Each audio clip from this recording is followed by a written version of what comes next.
आज की कहानी एक ऐसे इंसान की है जिसने पूरी दुनिया को अपनी आंखों के सामने खत्म होते देखा। एक ऐसा शहर जहां कभी लाखों लोग रहते थे, आज वहां सिर्फ खामोशी है।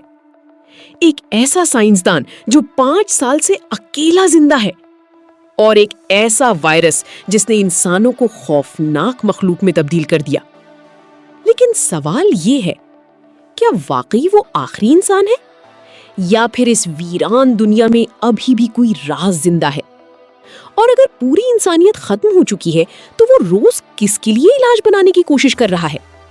आज की फिल्म सिर्फ ज़ॉम्बीज और सर्वाइवल की कहानी नहीं, बल्कि तन्हाई, उम्मीद, कुर्बानी और इंसानियत की आखिरी जंग की कहानी है।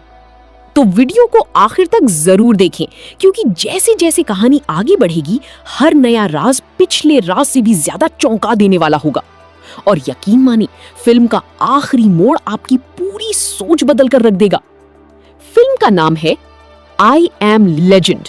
चंद ही लम्हों में रात होने वाली थी और हमेशा की तरह रॉबर्ट अपने घर की सीढ़ियों पर एक खास केमिकल छिड़कना शुरू कर देता है।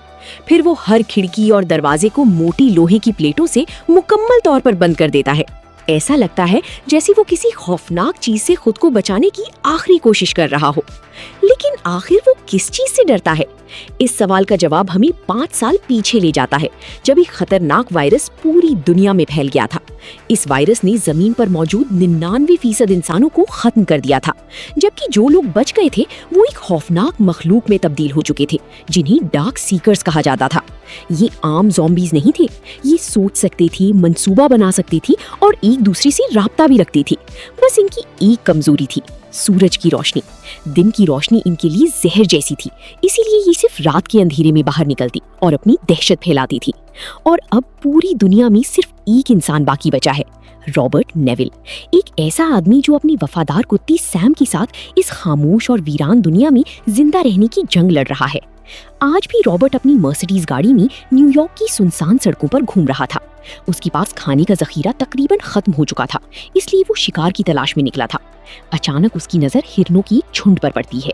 रॉबर्ट फौरन गाड़ी इनके पीछे दौड़ा देता है, लेकिन कुछ दूर जाकर रास्ता पुरानी तबाहशुदा गाड़ियों से बंद मिलता है, जिसकी वजह से उसे गाड़ी छोड़कर पैदल आगे जाना पड़ता है। चंद मिनट बाद वो एक खामोश गली में पहुंचता है, जहां एक हिरन अपने झुंड से अलग हो चुका था। रॉबर्ट निशाना लेने ही वाला होता है कि अचानक एक शेर बिजली की तरह हमला करता है और हिरन को जमीन पर गिरा देता है। और फिर उस शेर के पीछे एक मादा शेर और उनका बच्चा भी वहां आ जाते हैं। रॉबर्ट के हाथ में बंदूक मौजूद थी, अगर वो चाहता तो तीनों को मार सकता था, लेकिन वो ऐसा नहीं करता, क्योंकि उन तीनों को देखकर उसे अपना खोया हुआ खानदान याद आ जाता है। उसकी बीवी, उसकी नन्ही बेटी, वो सब लोग जिन्हें वो हमेशा के लिए खो चुका था। रॉबर्ट खामोशी से अपनी बंदूक नीचे कर लेता है। वो जानता है कि अब इस दुनिया में यही जानवर फितरत का तवाज़ुन बरकरार रखे हुए हैं। इसी सोच के साथ वो वापस अपने घर लौट आता है। घर पहुंचकर वो गाड़ी से कुछ केमिकल्स निकालता है और उन्हें सीढ़ियों पर छिड़क देता है, ताकि रात को आने वाली मखलूकात उसकी खुशबू महसूस न कर सकें। उसके बाद वो अंदर जाकर अपने लिए खाना तैयार करता है। लेकिन जैसी जैसी सूरज गुरूब होने लगता है, रॉबर्ट का रवैया बदलने लगता है। वो जल्दी जल्दी तमाम खिड़कियां बंद कर देता है, तमाम दरवाजों को लॉक करता है और फिर पूरे घर की लाइट्स बंद कर देता है। कुछ ही देर बाद न्यूयॉर्क पर मुकम्मल अंधेरा छा जाता है और इसी के साथ बाहर से अजीबोगरीब आवाजें आना शुरू हो जाती हैं। खौफनाक चीखें, गुस्से से भरी धाड़ें। ऐसा महसूस होता है जैसे दर्जनों दरिंदे घर के बाहर मौजूद हों और सिर्फ एक मौके का इंतजार कर रहे हों। रॉबर्ट और सैम खामोशी से एक कमरे में बैठ जाते हैं। दोनों जानते थे कि रात गुजरना अभी बाकी है। कुछ देर बाद थकन की वजह से रॉबर्ट की आंख लग जाती है और वो एक ऐसे ख्वाब में चला जाता है जो आज भी उसका पीछा नहीं छोड़ता। 3 साल पहले, वो दिन जब हुकूमत ने पूरा न्यूयॉर्क खाली करवाने का हुक्म दिया था। शहर में हर तरफ अफरा तफरी मची हुई थी। लोग जान बचाने के लिए भाग रही थी। हेलीकॉप्टर फिजा में उड़ रही थी और हर तरफ चीखों पुकार सुनाई दे रही थी। इसी हंगामे में रॉबर्ट अपनी बीवी और बेटी को महफूज जगह मुंतकिल नहीं कर पाया था।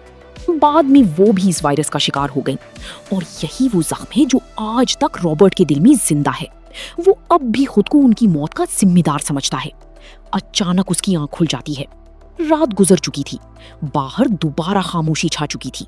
रॉबर्ट खुद को मजबूत रखने के लिए रोज वर्जिश करता है, क्योंकि वो जानता है कि इस दुनिया में कमजोरी का मतलब मौत है। वर्जिश खत्म करने के बाद वो अपने घर के नीचे मौजूद एक खुफिया अंडरग्राउंड लैब में जाता है और यही वो जगह है जहां उसकी असल जंग जारी है।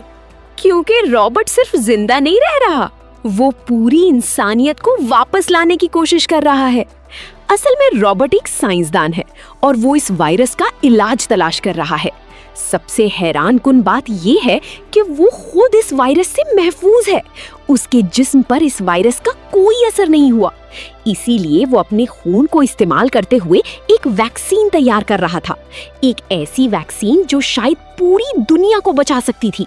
लेकिन रास्ता आसान नहीं था। रॉबर्ट रोजाना अपनी तैयार करदा वैक्सीन मुतासरा चूहों पर आजमा रहा था, मगर तकरीबन हर बार नाकामी उसका इंतजार करती थी। ज्यादातर चूहों पर कोई फर्क नहीं पड़ता था। कुछ मर जाते थे और कुछ पहले से भी ज्यादा खराब हालत में चले जाते थे। लेकिन फिर एक चूहा ऐसा भी था जिस पर इस वैक्सीन का हल्का सा असर दिखाई देता है, और यही वो लम्हा था जिसने रॉबर्ट के दिल में उम्मीद की एक नई किरण जगा दी। क्या वाकई इलाज मिलने वाला है? क्या इंसानियत दोबारा वापस आ सकती है? या फिर इस उम्मीद के पीछे कोई और खौफनाक हकीकत छुपी हुई है? ये जानने के लिए कि आगे क्या होने वाला है, कहानी अभी और भी खतरनाक मोड़ लेने वाली है। रॉबर्ट हैरत से उस चूहे को देख रहा था, क्योंकि कई दिनों की मुसलसल नाकामियों के बाद पहली बार उसकी वैक्सीन ने किसी मुतासरा जानदार पर असर दिखाया था। आहिस्ता आहिस्ता उस चूहे के जिस्म का असल रंग वापस आने लगा था और उसकी हालत पहले से बेहतर नजर आ रही थी। ये मंजर देखकर रॉबर्ट के दिल में उम्मीद की एक नई चिंगारी रोशन हो जाती है। शायद इंसानियत को बचाने का रास्ता वाकई मिल गया था। लेकिन अभी बहुत कुछ बाकी था। लैब से निकलने के बाद रॉबर्ट अपनी राइफल उठाता है और शहर की तरफ रवाना हो जाता है। रास्ते में वो एक वीरान मॉल पहुंचता है जहां कभी हजारों लोग खरीदारी के लिए आया करते थे। अब वहां सिर्फ खामोशी थी। रॉबर्ट वहां से खाने पीने का सामान इकट्ठा करता है और फिर एक सी पोर्ट की तरफ चला जाता है। ये वो जगह थी जहां वो रोज एक ही उम्मीद लेकर आता था। वो रेडियो ऑन करता है और अपना पुराना पैगाम दोबारा नशर करता है। अगर कोई जिंदा इंसान ये पैगाम सुन रहा है तो सी पोर्ट पर आ जाए, मैं हर रोज यहाँ मौजूद होता हूँ। पैगाम भेजने के बाद रॉबर्ट शाम तक इंतजार करता रहता है, लेकिन हमेशा की तरह आज भी कोई जवाब नहीं आता। 5 साल गुजर चुके थे और शायद पूरी दुनिया में किसी ने कभी इस पैगाम का जवाब नहीं दिया था। वक्त गुजारने के दौरान अचानक रॉबर्ट की नजर सड़क पर दौड़ते हुए एक हिरन पर पड़ती है। एक बार फिर शिकार का मौका उसके सामने था। सैम फौरन हिरन के पीछे दौड़ पड़ता है, जबकि रॉबर्ट भी उसके पीछे भागने लगता है। लेकिन अगले ही लम्हे हिरन एक बड़ी और अंधेरी इमारत के अंदर दाखिल हो जाता है, और उससे भी बड़ी मुश्किल ये होती है कि सैम भी उसके पीछे अंदर चला जाता है। ये देखते ही रॉबर्ट के चेहरे का रंग उड़ जाता है, क्योंकि वो अच्छी तरह जानता था कि दिन के वक्त डार्क सीकर्स ऐसी ही तारीक इमारतों में छुपे रहते हैं। अब उसके पास अंदर जाने के अलावा कोई रास्ता नहीं था।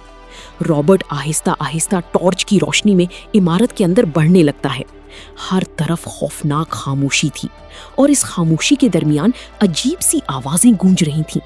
लेकिन सैम को बचाना उसके लिए सबसे अहम था। चंद कदम आगे बढ़ने के बाद उसे एक कोने में किसी मुर्दा जानवर का सर दिखाई देता है। एक लम्हे के लिए रॉबर्ट का दिल रुक जाता है। उसे लगता है शायद सैम मारा जा चुका है, लेकिन जब वो करीब जाता है तो पता चलता है कि वो सैम नहीं बल्कि वही हिरन था। ये देखकर रॉबर्ट सुकून का सांस लेता है।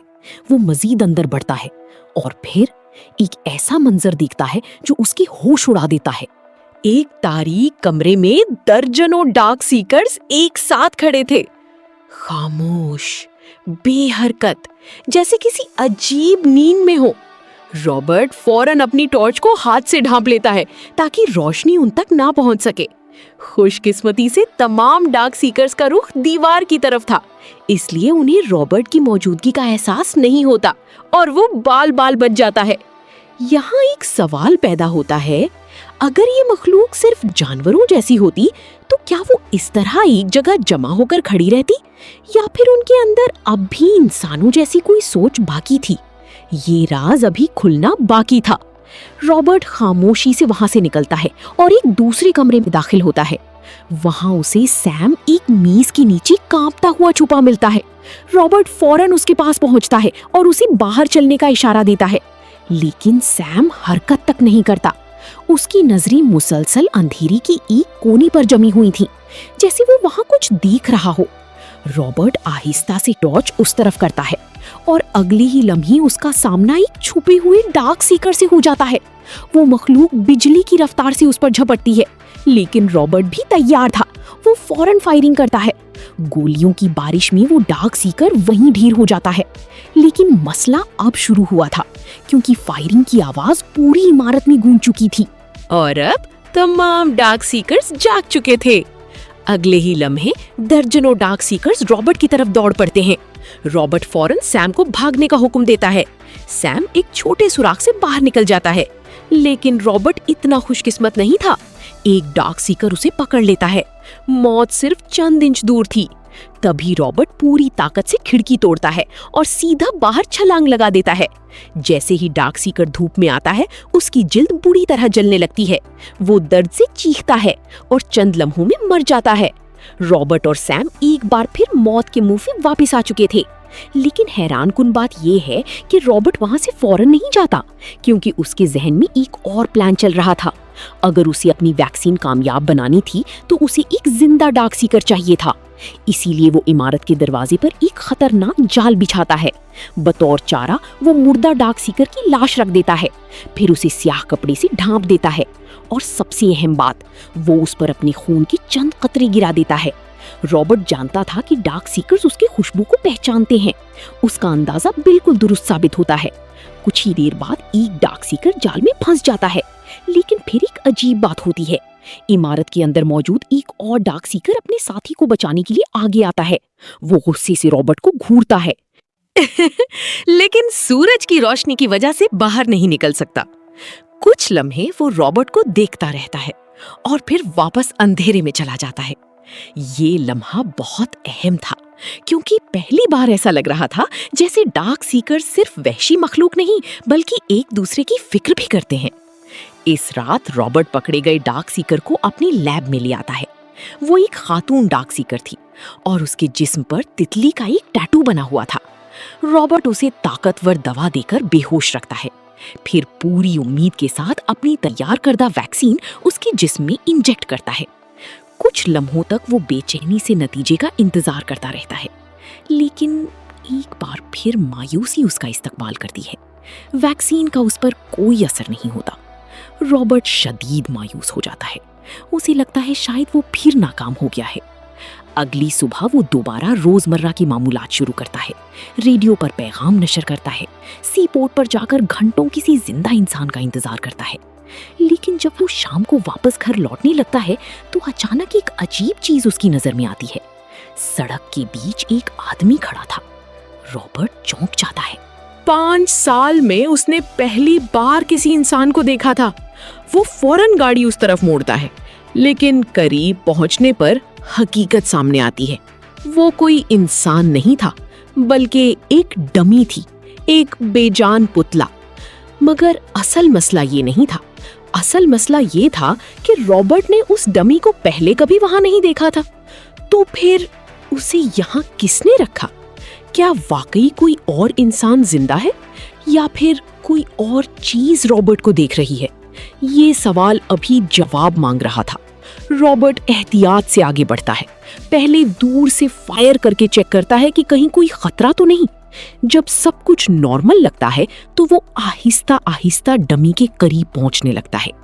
इस डमी के इर्द गिर्द सड़क पर पानी फैला हुआ था, और जैसे ही रॉबर्ट इस पानी के अंदर कदम रखता है, उसे बिल्कुल अंदाजा नहीं था कि अगले चंद सेकंड में उसके साथ क्या होने वाला है। कहानी अब एक ऐसे मोड़ पर पहुंचने वाली है जहां शिकारी खुद शिकार बनने वाला है। जैसे ही रॉबर्ट ने उस पानी पर कदम रखा, अचानक एक जाल उसके पांव में फंस गया। अगले ही लम्हे वो उल्टा हुआ फिजा में लटक रहा था। रॉबर्ट चंद सेकंड के लिए कुछ समझ ही नहीं पाया, लेकिन फिर उसकी नजर उस जाल पर पड़ती है और उसके चेहरे के तासुरात बदल जाते हैं, क्योंकि ये बिल्कुल वही जाल था जो उसने खुद डार्क सीकर्स को पकड़ने के लिए बनाया था। यानी किसी ने ना सिर्फ उसकी चाल को समझ लिया था, बल्कि अब वही चाल उसके खिलाफ इस्तेमाल भी कर दी थी। ये सोच ही काफी खौफनाक थी। रॉबर्ट सर के बल एक गाड़ी से टकराता है और शदीद चोट की वजह से बेहोश हो जाता है। पता नहीं कितना वक्त गुजर जाता है। फिर अचानक उसकी घड़ी में लगा अलार्म बजने लगता है। इसी आवाज से उसकी आंख खुलती है। होश में आते ही उसके चेहरे पर खौफ फैल जाता है, क्योंकि सूरज तकरीबन गुरूब हो चुका था और अंधेरा तेजी से शहर को अपनी लपेट में ले रहा था। दूसरी तरफ सैम मुसलसल सामने वाली तारीक इमारत की तरफ देखकर भौंक रहा था, जैसे उसे किसी खतरे का एहसास हो। रॉबर्ट फौरन अपनी जेब से चाकू निकालता है। बड़ी मुश्किल से वो रस्सी काटता है और जमीन पर गिर जाता है, लेकिन गिरने से उसकी टांग बुरी तरह जख्मी हो जाती है। और फिर वही होता है जिसका उसे डर था। सामने वाली इमारत से चंद खौफनाक मुतासरा कुत्ते दौड़ते हुए उसकी तरफ आते हैं। उनकी सुर्ख आंखें और खून आलूद मुंह देखकर ये अंदाजा हो रहा था कि ये आम जानवर नहीं रहे। एक कुत्ता सीधा रॉबर्ट पर हमला कर देता है, लेकिन रॉबर्ट फौरन गाड़ी से बंदूक निकालकर उसे गोली मार देता है। वो कुत्ता वहीं मर जाता है, मगर अगले ही लम्हे दूसरा कुत्ता उस पर चढ़ दौड़ता है। इस बार रॉबर्ट बचने के करीब नहीं था। वो कुत्ता बस उसे काटने ही वाला था कि अचानक सैम उस पर झपट पड़ता है और अपनी जान खतरे में डालकर रॉबर्ट को बचा लेता है। लेकिन इस बहादुरी की कीमत बहुत भारी थी। मुतासरा कुत्तों ने सैम को बुरी तरह काट लिया था। रॉबर्ट का दिल डूब जाता है। वो फौरन सैम को उठाता है और अपनी लैब में ले जाता है। वो जानता था कि ये वायरस अब सैम की जिस्म में दाखिल हो चुका है और अगर कुछ ना किया गया तो सैम भी डार्क सीकर्स की तरह तब्दील हो जाएगा। रॉबर्ट फौरन अपनी तैयार करदा वैक्सीन सैम को इंजेक्ट करता है। उसकी आंखों में उम्मीद थी, शायद इस बार मुआवजा हो जाए। फिर वो सैम को अपनी गोद में लेकर बैठ जाता है, बिल्कुल एक बच्चे की तरह। वो उसके सर पर हाथ फेरता रहता है, उसे तसल्ली देता रहता है। मगर वक्त गुजरने के साथ साथ हकीकत सामने आने लगती है। वैक्सीन कोई असर नहीं दिखा रही थी और सैम की हालत तेजी से खराब होने लगती है। उसकी आंखें बदलने लगती हैं, उसका रवैया बदलने लगता है। वो आहिस्ता आहिस्ता उसी वायरस के कब्जे में जा रहा था। ये मंजर देखकर रॉबर्ट मुकम्मल तौर पर टूट जाता है। 5 साल से उस वीरान दुनिया में सिर्फ सैम ही उसका साथी था। सैम सिर्फ एक कुत्ता नहीं था, वो उसका दोस्त था, उसका खानदान था, उसकी आखिरी उम्मीद था। लेकिन अब वो भी उससे छिनने वाला था।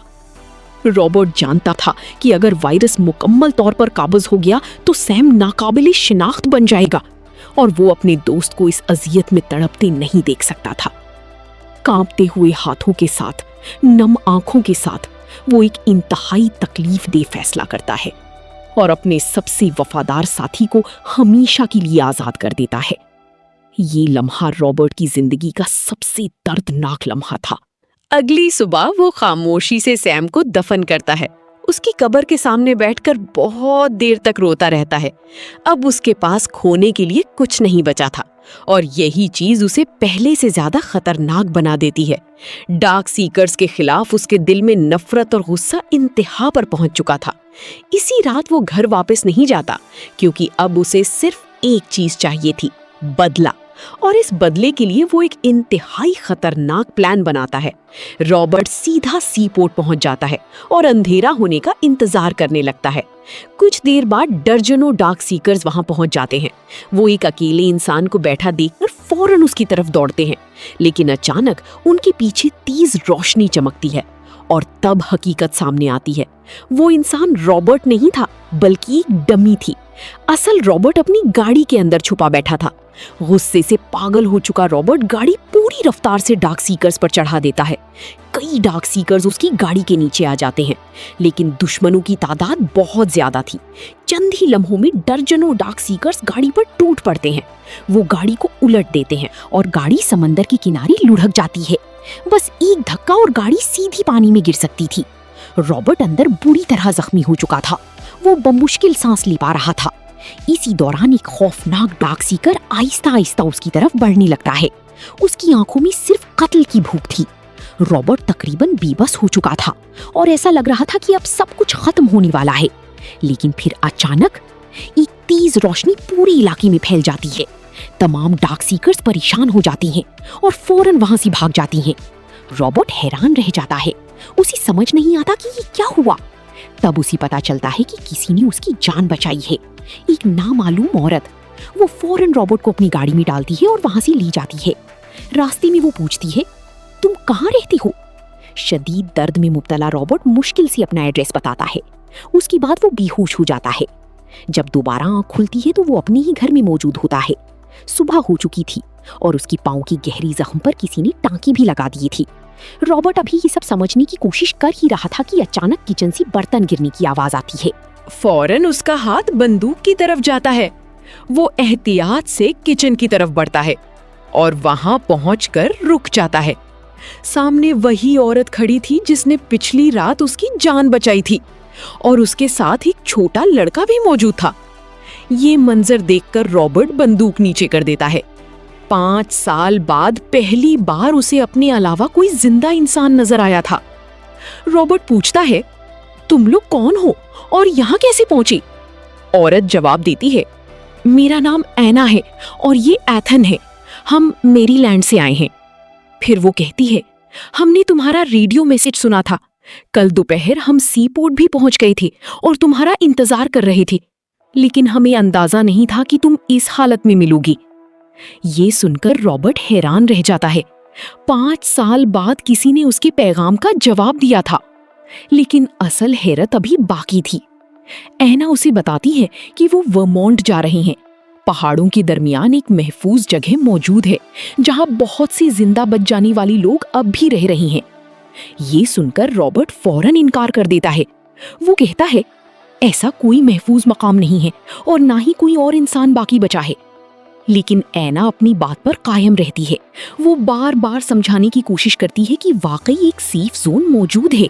वो कहती है, रॉबर्ट, मेरी बात पर यकीन करो, ये वायरस शदीद सर्दी बर्दाश्त नहीं कर सकता। लेकिन सवाल ये है, क्या ऐना सच कह रही है? क्या वाकई कहीं इंसानियत अभी जिंदा है या फिर ये सिर्फ एक झूठी उम्मीद है? और सबसे अहम बात, वो जाल किसने लगाया था जिसमें रॉबर्ट फंस गया था? क्योंकि अब वाज़ेह हो चुका था कि डार्क सीकर्स पहले जितने सादा नहीं थे जितना रॉबर्ट समझता था। आगे जो राज खुलने वाला है वो पूरी कहानी का रुख बदल देगा। ऐना की बात खत्म भी नहीं हुई थी कि रॉबर्ट गुस्से में वहां से उठकर अपने कमरे में चला जाता है। उसके लिए ये सब बातें मानना आसान नहीं था। वो 5 साल से इस तबाहशुदा दुनिया में अकेला जिंदा था। उसने हजारों लाशें देखी थी, अपना खानदान खोया था, अपना सबसे वफादार साथी सैम भी खो चुका था। ऐसे में किसी महफूज कॉलोनी या मोजज़े पर यकीन करना उसके लिए तकरीबन नामुमकिन था। कुछ देर बाद जब उसका गुस्सा ठंडा होता है तो वो वापस ऐना के पास आता है और अपने रवैये पर माजरत करता है। फिर वो ऐना से पूछता है, तुम इतनी साल इस कयामत जैसी दुनिया में जिंदा कैसी रहीं? ऐना गहरा सांस लेकर अपनी कहानी सुनाती है। वो बताती है कि वायरस फैलने के बाद वो एक कार्गो शिप पर छुपी हुई थी। इस जहाज पर ईथन समेत कई ऐसी लोग मौजूद थे जो वायरस से महफूज थे। काफी अरसे तक वो लोग वहां महफूज रहे, लेकिन फिर एक रात डार्क सीकर्स ने जहाज पर हमला कर दिया। हर तरफ चीखें गूंजने लगी, लोग एक एक करके मारे जाने लगे और चंद ही घंटों में जहाज तकरीबन खाली हो गया। किसी मोजज़े की तरह ऐना और एथन वहां से जिंदा निकलने में कामयाब हो गए। ऐना कहती है, अब हमारा सिर्फ एक मकसद है, उस महफूज कॉलोनी तक पहुंचना। फिर वो रॉबर्ट से कहती है, रात काफी हो चुकी है, सुबह होते ही हम वर्मोंट के लिए रवाना हो जाएंगे। लेकिन रॉबर्ट फौरन इनकार कर देता है। वो मजबूत लहजे में कहता है, मैं ये शहर छोड़कर कहीं नहीं जा रहा। ये मेरा शहर है और मुझे इसे बचाना है। मुझे हर हाल में इस वायरस का इलाज ढूंढना होगा। ये सुनकर ऐना खामोश हो जाती है, क्योंकि वो जान चुकी थी कि रॉबर्ट सिर्फ जिंदा रहने की कोशिश नहीं कर रहा, वो पूरी इंसानियत के लिए लड़ रहा था। कुछ देर बाद रॉबर्ट ऐना और एथन के साथ बाहर जाता है। और उस जाल का जायजा लेने लगता है जिसमें वो खुद फंस गया था। वो जाल देखकर अब भी हैरान था, क्योंकि एक सवाल मुसलसल उसके जहन में घूम रहा था। डार्क सीकर्स इतनी ज़हीन कैसे हो गए? उन्होंने ना सिर्फ जाल लगाया बल्कि बिल्कुल उसी तरीके से लगाया जिस तरह रॉबर्ट इस्तेमाल करता था। ये बात रॉबर्ट की पूरी सोच को हिला कर रख देती है। अब तक वो यही समझता आया था कि डार्क सीकर सिर्फ बेअक्ल मखलूक है, ऐसी मखलूक जो सिर्फ हमला करना जानती है, ना सोच सकती है, ना महसूस कर सकती है, ना मोहब्बत जानती है और ना नफरत। लेकिन अब चीजें मुख्तलिफ नजर आ रही थीं। ऐना अंदाजा लगाते हुए कहती है, शायद वक्त के साथ ये खुद को डेवलप कर रहे हैं। ये बात सुनकर रॉबर्ट खामोश हो जाता है, क्योंकि दिल ही दिल में वो भी यही सोचने लगा था। कुछ देर बाद सब लोग एक स्विमिंग पूल के करीब बैठ जाते हैं, जबकि छोटा एथन खुशी खुशी पानी में खेल रहा था। रॉबर्ट बरसों बाद किसी नॉर्मल इंसान के साथ वक्त गुजार रहा था और काफी अरसे बाद पहली बार उसके चेहरे पर सुकून नजर आ रहा था। लेकिन फिर एक मामूली सी बात पूरी कहानी बदल देती है। पानी में खेलते हुए एथन अचानक कहता है, ये पानी तो बहुत ठंडा है। ये अल्फाज सुनते ही रॉबर्ट के जहन में बिजली सी गूंज जाती है। उसे फौरन ऐना की बात याद आती है। ये वायरस शदीद सर्दी बर्दाश्त नहीं कर सकता।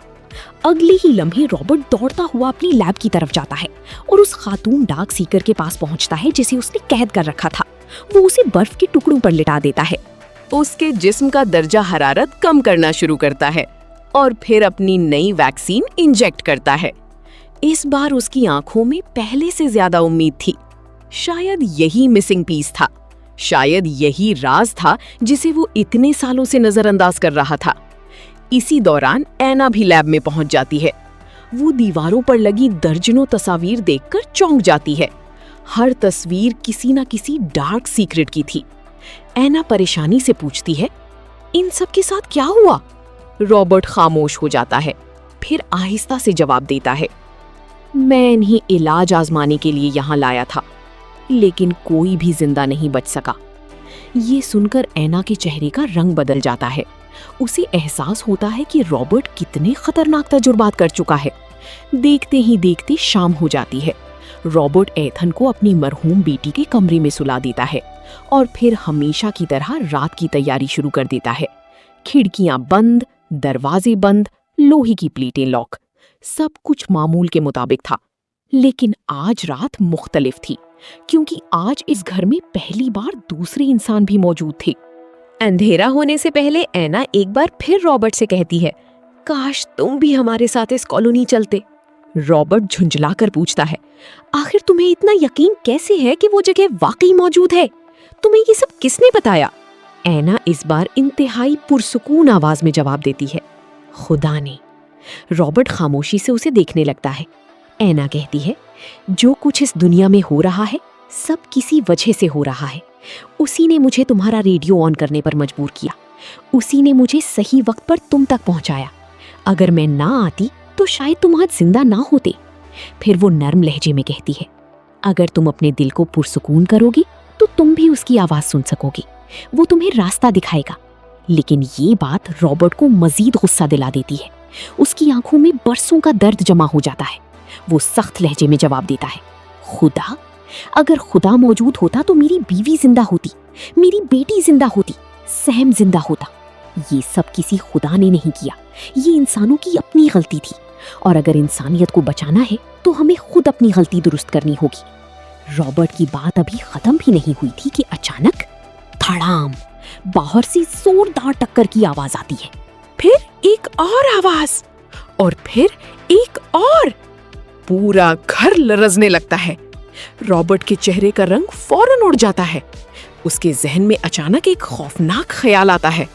वो फौरन ऐना की तरफ मुड़ता है और पूछता है, जब तुम मुझे बचाकर यहाँ लाई थी, क्या उस वक्त रात हो चुकी थी? ऐना घबराकर जवाब देती है, तुम बहुत ज्यादा जख्मी थे, मेरे पास इंतजार करने का वक्त नहीं था, मुझे रात में ही तुम्हें यहाँ लाना पड़ा। ये सुनते ही रॉबर्ट के पैरों तले जमीन निकल जाती है। अब उसे सब समझ आ चुका था।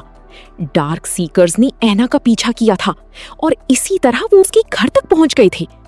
रॉबर्ट फौरन एक छोटी खिड़की से बाहर झांकता है और जो मंजर वो देखता है वो पहले कभी नहीं देखा था। सैकड़ों डार्क सीकर्स चीखते हुए उसके घर की तरफ दौड़े चले आ रहे थे, जैसे उन्हें किसी एक मकसद ने इकट्ठा कर दिया हो। एना फौरन एथन के कमरे की तरफ भागती है, जबकि रॉबर्ट घर की दिफा के लिए तैयार हो जाता है। वो बाहर नसब ताकतवर फ्लड लाइट्स ऑन कर देता है। चंद डार्क सीकर्स इन रोशनियों से जलने लगते हैं, लेकिन हैरत की बात ये थी, इस बार वो पीछे नहीं हटे। उन्हें अपनी जान की कोई परवाह नहीं थी। वो जलते हुए भी आगे बढ़ रहे थे, और यही बात साबित कर रही थी कि आज रात सिर्फ एक हमला नहीं होने वाला, बल्कि जंग होने वाली है। और जो राज अब सामने आने वाला है वो रॉबर्ट की पूरी दुनिया बदल देगा। डार्क सीकर्स मुसलसल आगे बढ़ रहे थे। तेज रोशनी उनकी जिल्द को जला रही थी, मगर इसके बावजूद वो रुकने को तैयार नहीं थे। ऐसा लग रहा था जैसे आज रात उनके लिए अपनी जान से ज्यादा अहम कोई और चीज थी। तभी रॉबर्ट तेजी से एक रिमोट कंट्रोल उठाता है। असल में उसने कई साल पहले अपने घर के गिर्द दर्जनों गाड़ियां खड़ी कर रखी थीं, और हर गाड़ी में धमाका खेज मवाद नस्ब किया हुआ था। ये उसकी आखिरी दिफाई लाइन थी। जैसे ही डार्क सीकर्स उन गाड़ियों के करीब पहुंचते हैं, रॉबर्ट रिमोट का बटन दबा देता है। अगले ही लम्हे पूरा इलाका एक जोरदार धमाके से गूंज उठता है। आग के शोले आसमान तक बुलंद हो जाते हैं, और सैकड़ों डार्क सीकर्स लम्हों में राख बन जाते हैं। लेकिन इस धमाके की कीमत भी बहुत भारी थी। उसके झटके से घर के मजबूत दरवाजे भी कमजोर हो जाते हैं। रॉबर्ट जानता था कि अब वक्त बहुत कम रह गया है। वो अपनी फिक्र छोड़कर फौरन एना और एथन की तरफ भागता है। ऊपर पहुंचते ही उसका सामना एक खौफनाक मंजर से होता है। एक डार्क सीकर छत तोड़कर घर के अंदर दाखिल हो चुका था और बाकियों के लिए रास्ता बना रहा था। दूसरी तरफ एना और एथन खौफ से एक अलमारी के पीछे छुपे हुए थे। इसी लम्हे एथन की मुंह से चीख निकल जाती है और डार्क सीकर की नजर उन पर पड़ जाती है। वो पूरी रफ्तार से उनकी तरफ लपकता है, लेकिन रॉबर्ट बिजली की सी तेजी से करीब पड़ी बंदूक उठाता है और फायर कर देता है। डार्क सीकर वहीं गिर जाता है। मगर मसला खत्म नहीं हुआ था। जब रॉबर्ट खिड़की से बाहर झांकता है तो उसके चेहरे का रंग उड़ जाता है, क्योंकि बाहर डार्क सीकर्स का एक और बहुत बड़ा लश्कर जमा हो चुका था, और उन सब के दरमियान एक खास डार्क सीकर खड़ा था। वही जिसने अपनी साथी खातून डार्क सीकर को रॉबर्ट के जाल में फंसते देखा था। अब साफ जाहिर हो रहा था कि वही इन सब का लीडर है। उसकी आंखों में शदीद गुस्सा भड़क रहा था। ये देखकर रॉबर्ट फौरन एना और एथन को लेकर अपनी खुफिया लैब की तरफ भागता है।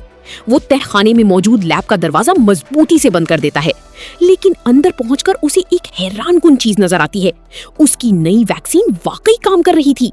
खातून डार्क सीकर की हालत बदलने लगी थी। उसके जिस्म पर वैक्सीन असर दिखा रही थी और वो आहिस्ता आहिस्ता सेहतमंद होने की तरफ जा रही थी। रॉबर्ट की बरसों की मेहनत शायद आखिरकार कामयाब होने वाली थी, लेकिन उसी वक्त धड़ाम! डार्क सीकर्स तहखाने का दरवाजा तोड़ देते हैं और लैब के बैरूनी हिस्से में दाखिल हो जाती हैं। अब वक्त खत्म हो चुका था। रॉबर्ट फौरन एना और एथन को लेकर एक मजबूत बुलेट प्रूफ ग्लास चेंबर के अंदर बंद हो जाता है। बाहर सैकड़ों डार्क सीकर्स इस शीशे पर हमले शुरू कर देते हैं। एक के बाद एक जोरदार टक्कर, फिर दूसरी, फिर तीसरी, और आहिस्ता आहिस्ता शीशे में दरारें पड़ने लगती हैं। एना और एथन खौफ से कांप रहे थे, क्योंकि अब बचने का कोई रास्ता नजर नहीं आ रहा था। रॉबर्ट शीशे के पार खड़े होकर चीखता है, मेरे पास इलाज है, मैं तुम्हें ठीक कर सकता हूँ, मैं तुम्हारी मदद करना चाहता हूँ। लेकिन गुस्से से भरे डार्क सीकर्स उसकी एक नहीं सुनते। तभी उनका लीडर आगे बढ़ता है और पूरी ताकत से अपना सर शीशे पर मारता है। दरार मजीद बढ़ जाती है। बस एक और जर्ब और सब कुछ खत्म हो जाता। लेकिन फिर अचानक वो रुक जाता है। उसकी एक इशारे पर पूरा हुजूम खामोश हो जाता है। ये मंजर देखकर रॉबर्ट हैरान रह जाता है। फिर लीडर अपने हाथ से शीशे पर एक खास शक्ल बनाता है, एक तितली की वही शक्ल। रॉबर्ट की आंखें फैल जाती हैं, क्योंकि बिल्कुल यही तितली उस खातून डार्क सीकर के हाथ पर टैटू की शक्ल में बनी हुई थी। और उसी लम्हे रॉबर्ट को सब कुछ समझ आ जाता है। ये लोग हमला करने नहीं आए थे, ये अपनी साथी को वापस लेने आए थे। पहली बार रॉबर्ट डार्क सीकर्स को दुश्मन नहीं बल्कि एक खानदान की तरह देखता है। एक ऐसा खानदान जो अपने फर्द को बचाने आया था, जिस तरह कोई इंसान आता। रॉबर्ट फौरन अपनी बंदूक नीचे रख देता है। वो खातून डार्क सीकर के जिस्म से तमाम मेडिकल आलात हटा देता है। फिर दवा का असर कम करने के लिए इंजेक्शन देता है। आहिस्ता आहिस्ता वो दोबारा होश में आने लगती है। इस दौरान रॉबर्ट एना की तरफ देखता है और कहता है, दरवाजा खोलो। एना हैरान रह जाती है, क्या तुम पागल हो गए हो? दरवाजा खोला तो वो हमें मार डालेंगे।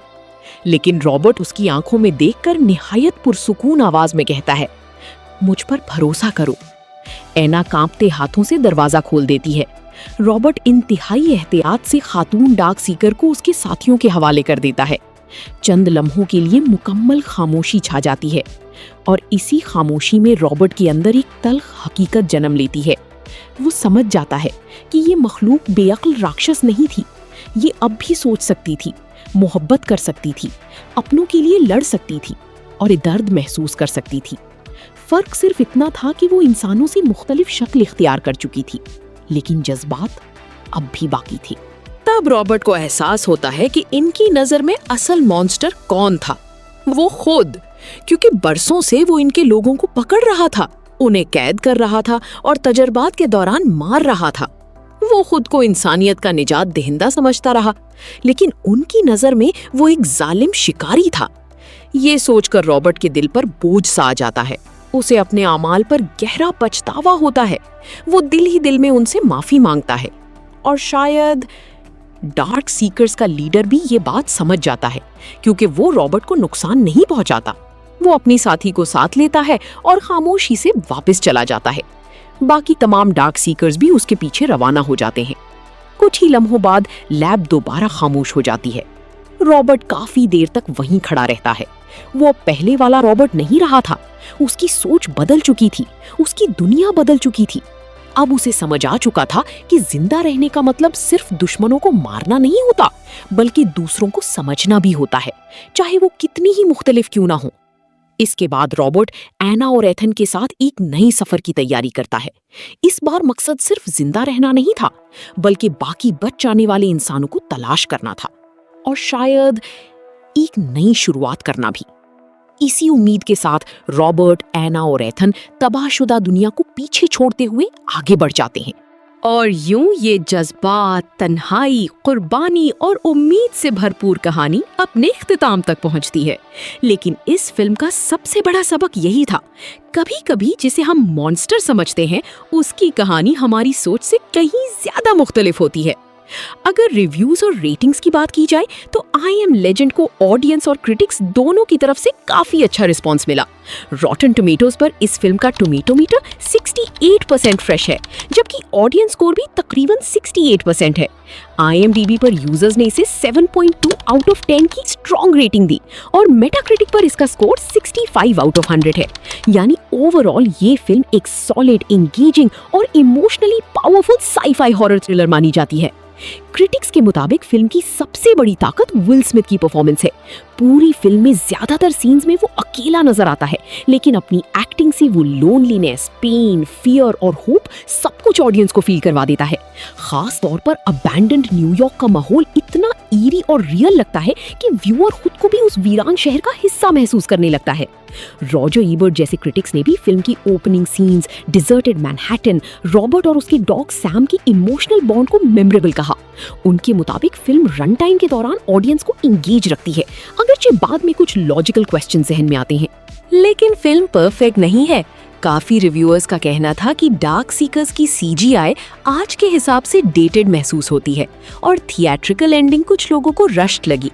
खास तौर पर रिचर्ड मैथिसन के ओरिजिनल नॉवल के फैंस को लगा कि फिल्म ने क्लाइमैक्स को सोर्स मटेरियल से काफी बदल दिया, जिसकी वजह से कहानी का डीपर मीनिंग कमजोर हो गया। ऑडियंस रिव्यूज में भी यही मिक्स नजर आता है। ज्यादातर लोगों ने विल स्मिथ, सैम के साथ emotional scenes, silent city, survival tension और सस्पेंस को बहुत पसंद किया, लेकिन कुछ व्यूअर्स ने कहा कि मॉन्स्टर्स का CGI वीक था और ऑल्टरनेट एंडिंग थिएट्रिकल एंडिंग से बेहतर लगती है।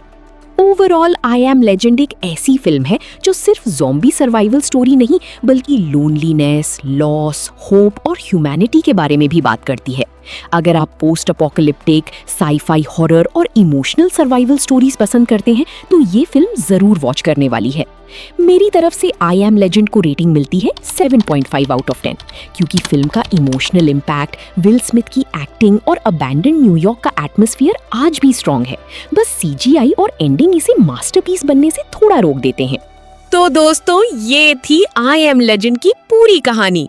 शुरू में जो मखलूक हमें सिर्फ खूनखार राक्षस लगती है, आखिर में पता चलता है कि उनके अंदर भी जज्बात, रिश्ते और अपने लोगों के लिए मोहब्बत बाकी थी। और शायद यही इस फिल्म का सबसे बड़ा पैगाम है कि हर कहानी के दो रुख होते हैं। कभी कभी जिसे हम विलेन समझ रहे होते हैं, वो अपनी कहानी का हीरो भी हो सकता है। अगर आपको ये मूवी एक्सप्लेनेशन पसंद आई हो तो वीडियो को लाइक करें, चैनल फिल्मी दुनिया हिंदी उर्दू को सब्सक्राइब करें और बेल आइकन जरूर प्रेस करें ताकि आइंदा भी ऐसी जबरदस्त मूवी एक्सप्लेनेशंस आप तक सबसे पहले पहुंच सकें। कमेंट में जरूर बताएं, अगर आप रॉबर्ट की जगह होते तो क्या आप आखिरी वक्त तक इलाज ढूंढने की कोशिश करते या फिर सेफ जोन की तरफ चले जाते।